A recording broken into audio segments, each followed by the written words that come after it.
And take note, hindi ako yung may kaso ng kidnapping. Hindi ako yung may kaso ng human trafficking. Si Franz Castro, kinuha niya yung mga bata diyan sa Talaingod. Kasi ililipat niya doon sa Manila para mag-rally. Siya yung may kidnapping. Siya yung may human trafficking. Hindi pa tapos ang isang buwan ng pagbubukas ng aming klase. Pinapahanap niya sa akin ang 2 million na para bang kinidnap ko yan lahat at ayaw ko sila mag-aral. Yan yun.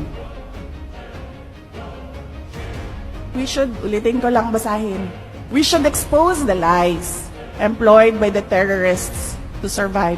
Pero wag na kayo sumali, ako na lang. Ako na bahala.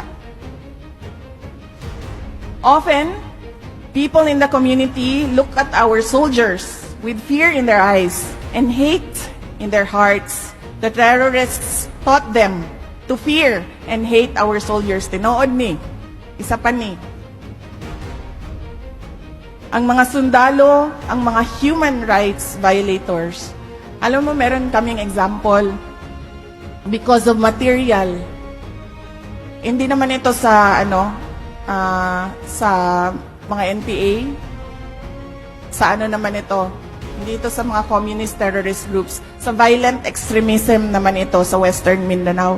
Because hinahanap namin yung mga bata na sumali sa mga terorista na grupo.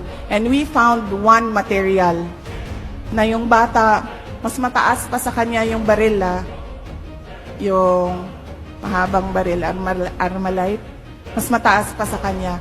And then yung bata was saying, binaril ko ang sundalo. Hindi namatay. In the dialect doon sa kabila, sa Western Mindanao. Hindi namatay. Kasi pinigilan ako nito sabi niya. Pinigilan ako ni ganyan, pinangalanan niya.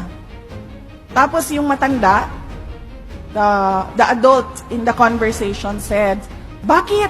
Bakit hindi mo pinatay ang sundalo? Eh di sana naiganti mo ang pagkamatay ng lolo mo.